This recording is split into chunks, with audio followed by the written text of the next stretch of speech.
বাজার থেকে আজকে মোরলা মাছ এনেছে। মোরলা মাছগুলো ভেজে তুলে রেখেছি, ভাজাটা আর আপনাদের দেখাইনি।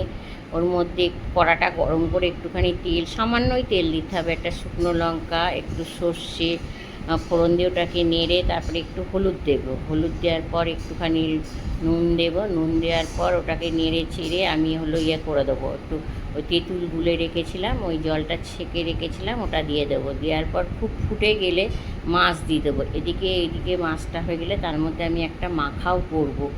আর এর নামানোর সময় এটা আমি একটু সামান্য একটু চিনি দিয়ে দুটো কাঁচা লঙ্কা দিয়ে নামিয়ে রাখবো। আর এদিকে একটু মোরলা মাছ ভেজে রেখেছি, শুকনো লঙ্কা ভাজবো, ভেজে ওর সঙ্গে আর কি শুকনো লঙ্কা নুন দিয়ে একটু খুব মাখবো। আর ওগুলোকে চটকে তারপরে মাছটাকে ওর সঙ্গে মাখবো। মাখার পর এটাকে আর কি মোরলা মাছ মাখা কিন্তু গরম ভাতের সঙ্গে খেতে খুব ভালো লাগে। আপনারা খেয়ে দেবেন, আমাদের তো ভালো লাগবে। এবার আপনাদের কে কেমন লাগে কমেন্টে জানাবেন, শেয়ার করবেন, লাইক করবেন।